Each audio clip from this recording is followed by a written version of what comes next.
Hello, ఇవాళ కరివేపాకు పొడి చేస్తున్నాను. చాలా సింపుల్ కరివేపాకు పొడి. బ్రేక్ఫాస్ట్లో కానీ మనకి అన్నంలో కానీ చాలా బాగుంటుంది. స్టవ్ ఆన్ చేసుకున్నాను.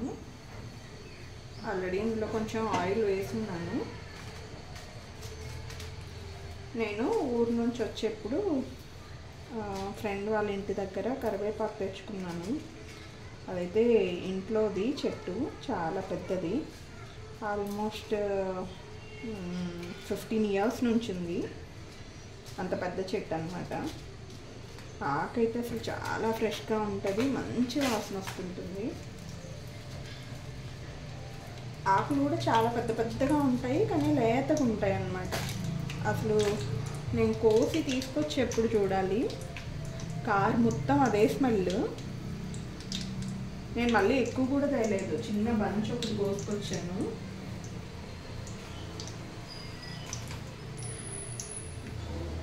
అలా కరివేపాకు మంచి స్మెల్ ఉంటే కారప్పొడి కూడా చాలా బాగా స్మెల్ వస్తుంది.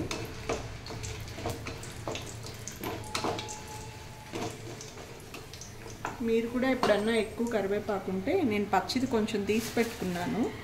సో మిగిలిందంతా ఇలా ఒక గిన్నెలో ఏదో ఒక దాంట్లో కానీ వేసి పెడితే ఎండలో పెట్టక్కర్లేదు, ఇంట్లో ఉంచినా సరిపోద్ది. ఇలా ఆరిపోయి సౌండ్ చూసారా ఎలా వస్తుందో, ఇలా ఆరిపోతుంది అన్నమాట. కలర్ మాత్రం అలాగే ఉంటుంది, గ్రీన్ కలర్లో.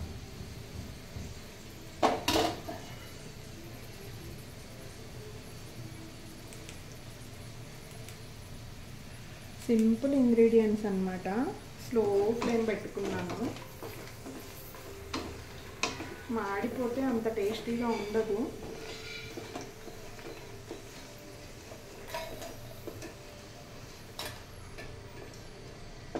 వీటికి ఎండుమిరపకాయలు చాలా తక్కువ వేసుకోవాలి. నా దగ్గర ఆకు చాలా ఎక్కువ ఉంది కాబట్టి నేను వేసాను. కరివేపాకు పొడి కమ్మగా ఉంటేనే బాగుంటుంది.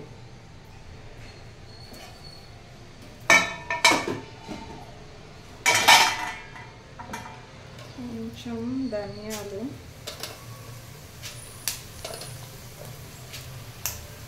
జీలకర్ర, కొంచెం మినప్పప్పు వేస్తున్నాను. తినేప్పుడు పంటికి తగులుతూ ఉంటే బాగుంటుంది కదా, అందుకు. పచ్చెనగపప్పు కూడా కొంచెం వేసాను.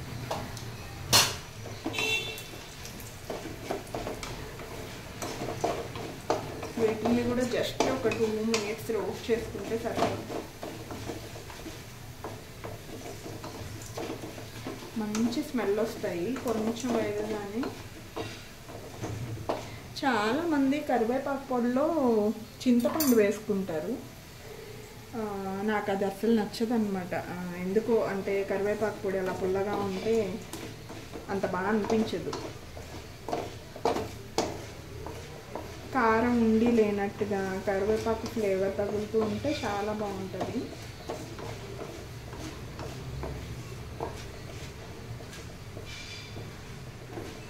దీంట్లో ఎక్కువ ఇంగ్రీడియంట్స్ కూడా ఏం వేయట్లేదు.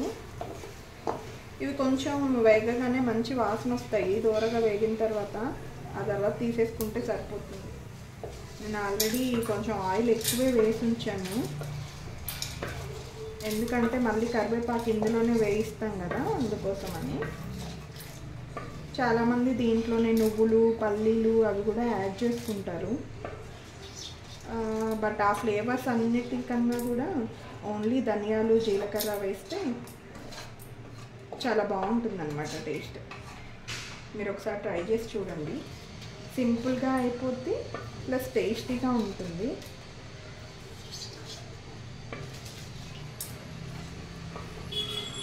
నాకు కరివేపాకు పొడి మరీ డ్రైగా ఉన్నా, ఫైన్గా ఉన్నా నచ్చదు.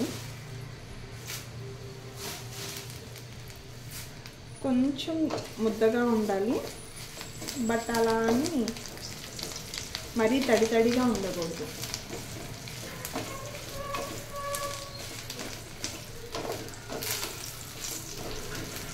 సో అందులోనే ఈ ఎండిన కరివేపాకు వేసి ఫ్రై చేస్తున్నాను.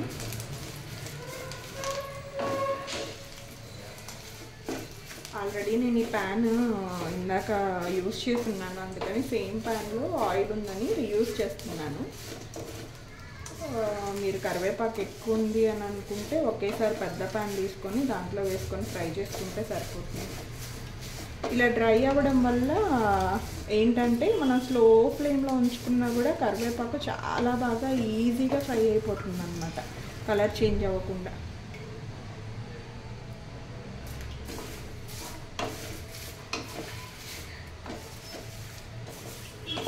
పచ్చి కరివేపాకుతో చేసినప్పుడు ఏమవుద్దంటే ఒక్కొక్కసారి తెలియక లేతాకులు తీసుకుంటాం కదా, అలా లేతాకులు తీసుకున్నప్పుడు ఫ్రై చేసేప్పుడు అంటుకుపోతాయి అన్నమాట. ఒకదానికొకటి అంటుకుపోయి ఒకవైపు వేగుతాయి, ఒకవైపు మాడిపోతాయి, ఇంకోవైపు సరిగ్గా వేగవు, అట్లా ఉంటాయి అన్నమాట. సో ఎప్పుడైనా కరివేపాకు పొడి చేసుకోవాలనుకుంటే అట్లీస్ట్ ఒకరోజు ముందైనా కరివేపాకు ఒలిచి ఫ్యాన్ కింద ఆరబెట్టుకోండి. ఆ తర్వాత రోజు చేసుకుంటే చాలా బాగుంటుంది, ఈజీగా అయిపోతుంది.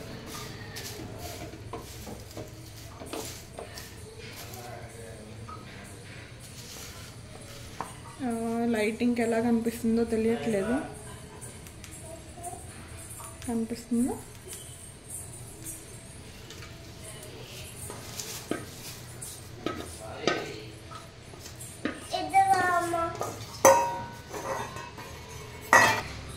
నేను మిరపకాయలు ఎక్కువ తీసుకున్నాను కదా, సో నాకు అది సరిపోదు కరివేపాకు,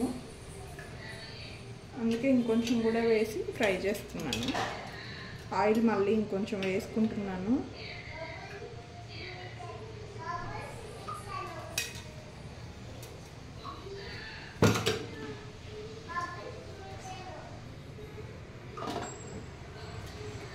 ఆల్రెడీ సేమ్ ప్యానే కదా, వేడిగానే ఉంది, అందులోనే ఇంకొంచెం కరివేపాకు వేసి వేస్తున్నాను.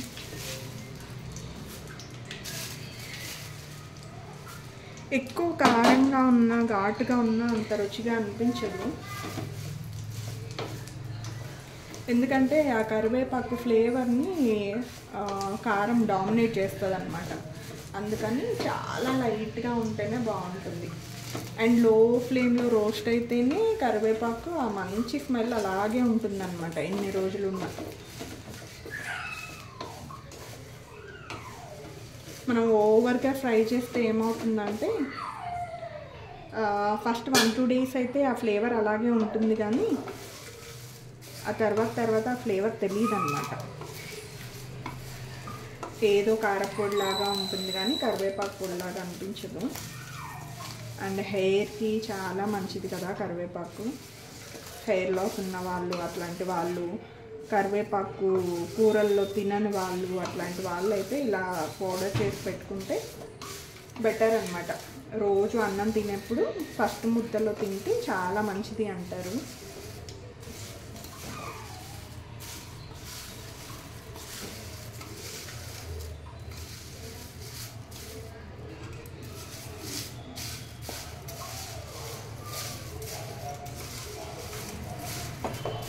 దీంట్లో ఫుల్ అయిపోయింది. అసలు వేస్తుంటే భలే గలగలా గలగలా అంటూ సౌండ్ వస్తుంది.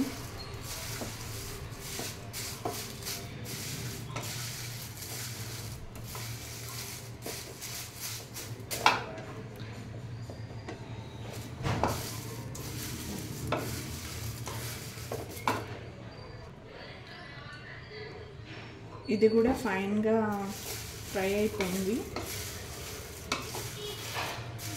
మళ్ళీ కలర్ చేంజ్ అయితే పౌడర్ కూడా కలర్ చేంజ్ అవుతుంది, అంత బాగుండదు. యాక్చువల్గా మీకు వీడియోలో కలర్ వేరేలా కనిపిస్తుంది కానీ గ్రీన్ కలర్లో ఉందన్నమాట. సౌండ్ చూసారా ఎంత బాగుందో.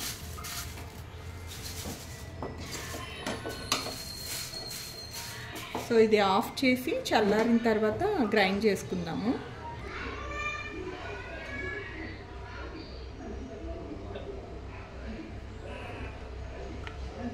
ఇవి చల్లగా అయిపోయాయి, చూసారా గలగలా సౌండ్ వస్తున్నాయి.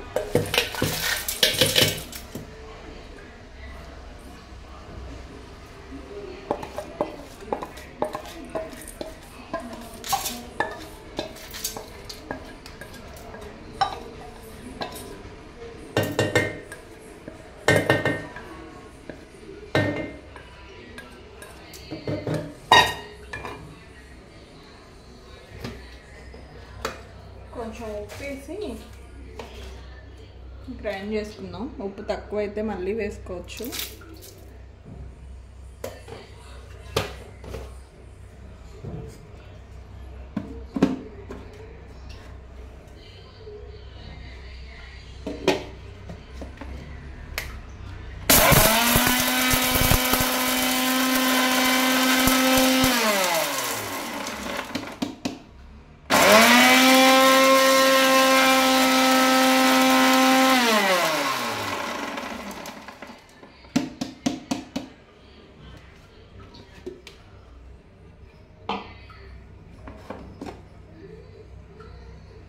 మరి ఫైన్గా వేయట్లేదు, అంత ఫైన్గా ఉన్నా బాగుండదు,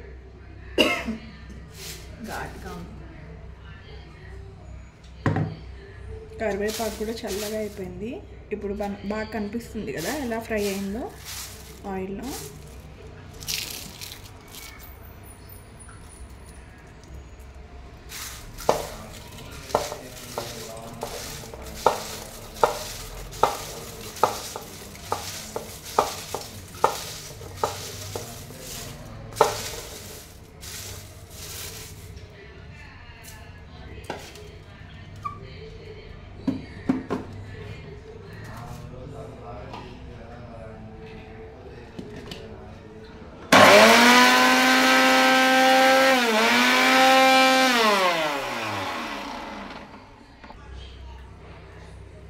భలే మంచి స్మెల్ వస్తుంది తెలుసా, కనిపిస్తుందా? లాస్ట్లో వెల్లుల్లి వేస్తున్నాను.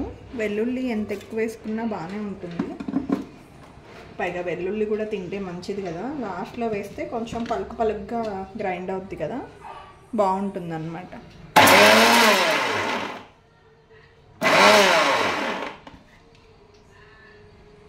నేను ఇదంతా పల్స్ మోడ్లోనే ఉంచి వేసాను. పల్స్ మోడ్లో అయితే బాగా గ్రైండ్ అవుద్ది.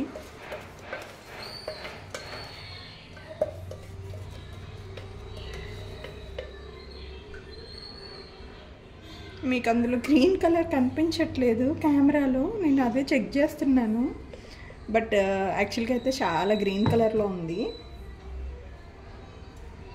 చూసారా పొడి అంత ఫైన్గా లేదు, ఇలా బరక బరకగా ఉంటేనే బాగుంటుంది అన్నమాట.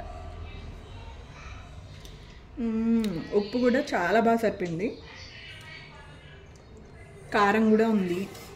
నేను అంత ఆకేసాను కదా, పౌడర్ అయితే చాలా కొంచెం అయింది. ఎంతంటే ఒక చిన్న కప్లో అవుతుంది అన్నమాట పొడి.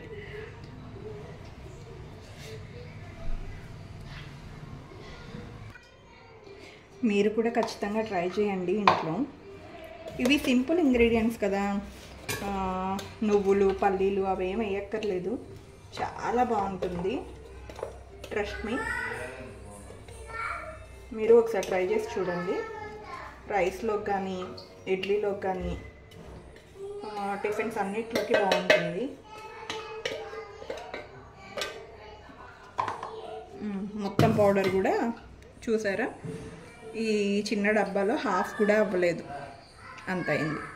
చాలా బాగుంది. అసలు స్మెల్ అయితే ఎంత బాగా వస్తుందంటే అంత బాగా వస్తుంది. మీరు కూడా చేసుకొని తిని ట్రై చేసి కామెంట్స్లో చెప్పండి ఎలా ఉందో. Thank you for watching. Bye bye. Subscribe.